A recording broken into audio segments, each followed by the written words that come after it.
എല്ലാവർക്കും നമസ്കാരം. ഇന്നത്തെ നമ്മുടെ റെസിപ്പി റവ വെച്ച് വളരെ എളുപ്പത്തിൽ ആവിയിൽ വേവിച്ചെടുക്കുന്ന ഒരു പലഹാരമാണ്.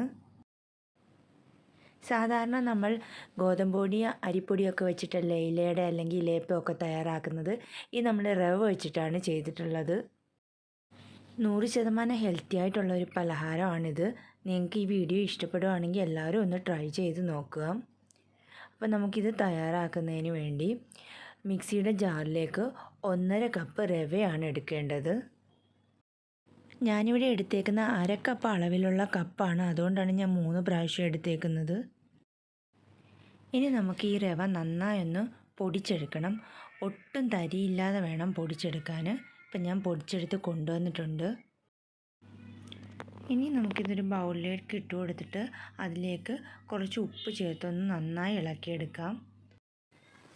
ഇനി ഇതിലേക്ക് ചേർക്കുന്നത് 1.25 കപ്പ് വെള്ളമാണ്. 1.5 കപ്പ് റവയ്ക്ക് 1.25 കപ്പ് വെള്ളം, അങ്ങനെ അളവിലാണ് എടുക്കേണ്ടത്. ഈ റവ നമുക്ക് വെള്ളത്തിൽ നന്നായി ഒന്ന് മിക്സ് ചെയ്ത് വെക്കാം. ഒരു 10 മിനിറ്റൊക്കെ കഴിയുമ്പോഴത്തേന് ഈ വെള്ളമെല്ലാം റവ നന്നായി അബ്സോർബ് ചെയ്തിട്ടുണ്ടാവും. ഇനി നമുക്ക് കുറച്ച് സമയം അടച്ചു വെക്കാം. ഇനി നമുക്ക് 1 കപ്പ് ചീകിയ ശർക്കര പാനിലേക്ക് ഇട്ട് കൊടുക്കാം. അതിലേക്ക് നമുക്ക് ഒരു 1/4 ഗ്ലാസ് വെള്ളവും കൂടി ഒഴിച്ചു കൊടുക്കാം. ഇനി ഈ ശർക്കര ഒന്ന് ഈ വെള്ളത്തിൽ നന്നായി ഉരുക്കിയെടുക്കണം. ചീകിയ ശർക്കര ആയതുകൊണ്ട് ഒരു 10 മിനിറ്റൊക്കെ കഴിയുമ്പോഴത്തേക്ക് ഇത് നന്നായി മെൽറ്റായി വരും. ഇപ്പം ശർക്കര നന്നായി മെൽറ്റായി കിട്ടിയിട്ടുണ്ട്. ഇനി അതിലേക്ക് നമുക്ക് 1 കപ്പ് ചിരകിയ തേങ്ങ ഇട്ട് കൊടുക്കാം. ഞാനിപ്പോൾ ശർക്കര അരിച്ചൊന്നും എടുക്കുന്നില്ല. ഈ ശർക്കരയിൽ ഒരഴുക്കുമില്ല, അതുകൊണ്ടാണ് ഞാൻ അരിക്കാത്തത്. തേങ്ങ ഈ ശർക്കരയിൽ കിടന്ന് നന്നായി ഒന്ന് വേകണം. അതിനുശേഷം ഇതിലേക്ക് 1 ടീസ്പൂൺ ഏലക്കാപ്പൊടിയും കൂടി ചേർത്ത് കൊടുക്കാം. ഇപ്പോൾ ഈ ശർക്കരയിലെ വെള്ളമൊക്കെ നന്നായി വറ്റി വന്നിട്ടുണ്ട്. ഇനി നമുക്കിതിലേക്ക് ചേർക്കേണ്ട ഒരു ഇൻഗ്രീഡിയൻ്റ് എന്ന് പറയുന്നത് ചെറിയ ജീരകമാണ്. ജീരകത്തിൻ്റെ പൊടിയായാൽ അത് മതി. പക്ഷേ എനിക്ക് ജീരകം കടിക്കാൻ കിട്ടുന്നത് നല്ല ഇഷ്ടമാണ്, അതുകൊണ്ടാണ് ജീരകം തന്നെ ചേർത്തത്. ജീരകത്തിൻ്റെ ടേസ്റ്റ് ഇഷ്ടമല്ലാത്തവർ ചേർക്കേണ്ട ആവശ്യമില്ല.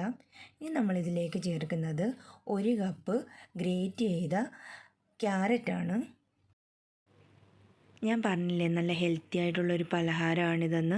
അപ്പം ക്യാരറ്റൊക്കെ കഴിക്കാത്ത കുട്ടികൾക്ക് ഇതിനകത്തായാൽ അവർ നന്നായി കഴിച്ചോളും. അപ്പോൾ ഇതിലെ ക്യാരറ്റ് നന്നായി വെന്ത് വന്നിട്ടുണ്ട്. ഇപ്പം ഞാൻ ഇതിൽ നിന്ന് കുറച്ചെടുത്ത് മാറ്റി വെക്കുന്നുണ്ട്. ലാസ്റ്റ് നമുക്ക് ഇലയുടെ ഉണ്ടാക്കുന്ന സമയത്ത് അതിൻ്റെ മുകളിൽ വെച്ച് കൊടുക്കാനാണ്. അത് ഓരോരുത്തരുടെ ഇഷ്ടം അനുസരിച്ച് എടുത്ത് മാറ്റാവുന്നതാണ്. ഇനി ബാക്കിയുള്ളത് ഇത്രയാണ്. അതിലേക്ക് നമ്മൾ മുന്നേ എടുത്തു വെച്ച റവയുടെ മിക്സ് ചേർത്ത് കൊടുക്കാം. ഇനി ഇത് രണ്ടും കൂടി നന്നായി ഇളക്കി യോജിപ്പിക്കുക. ഈ റവയിലെ വെള്ളമൊക്കെ പോകുന്നിടം വരെ നമ്മളൊന്ന് വേവിച്ചെടുക്കണം. ഏകദേശം ഒരു 2-3 മിനിറ്റൊക്കെ കഴിയുമ്പോഴത്തേന് ഈ വെള്ളം മുഴുവനായിട്ടും പോകും. ഇപ്പോൾ ഏകദേശം ആ വെള്ളമൊക്കെ വറ്റി വന്നിട്ടുണ്ട്. ആ സമയത്ത് ഫ്ലെയിം ഓഫ് ചെയ്യാം. എന്നിട്ട് തണിക്കാനായി വേറൊരു പാത്രത്തിലേക്ക് മാറ്റാം. ഇപ്പോൾ ഈ റവയുടെ മിക്സ് നന്നായി തണുത്തിട്ടുണ്ട്. ഇനി നമ്മൾ ചെയ്യാൻ പോകുന്നത് ഇത് ചെറിയ ഉരുളകളല്ല, നമ്മുടെ കയ്യിൽ പിടിക്കാൻ പറ്റുന്ന വലിപ്പത്തിൽ എടുക്കുക. എന്നിട്ടൊരു വാഴയിലേക്ക് വെച്ച് കൊടുക്കുക.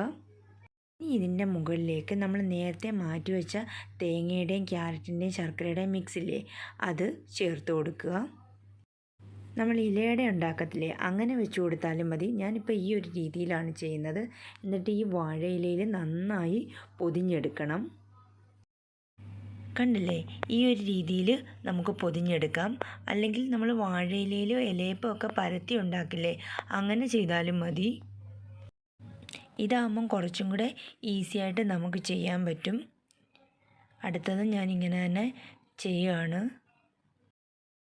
ഇനി ബാക്കിയുള്ള റവയുടെ മിക്സ് നമുക്കിങ്ങനെ തന്നെ ചെയ്തെടുക്കാം. അപ്പം ഞാൻ മുഴുവനും ഇലയിൽ പൊതിഞ്ഞ് എടുത്തിട്ടുണ്ട്. ഇനി അടുത്തത് നമ്മൾ ചെയ്യുന്നത് ഇഡ്ഡലി കുക്കറിൽ വെള്ളം തിളപ്പിക്കുക. അതിലേക്ക് നമ്മുടെ ഈ അടയെല്ലാം വെച്ച് കൊടുക്കുക. മുഴുവനും നമുക്ക് ഈ കുക്കറിലേക്ക് വെച്ചിട്ട് ഒരു 10-15 മിനിറ്റ് നേരം ആവി കയറ്റിയെടുക്കാം.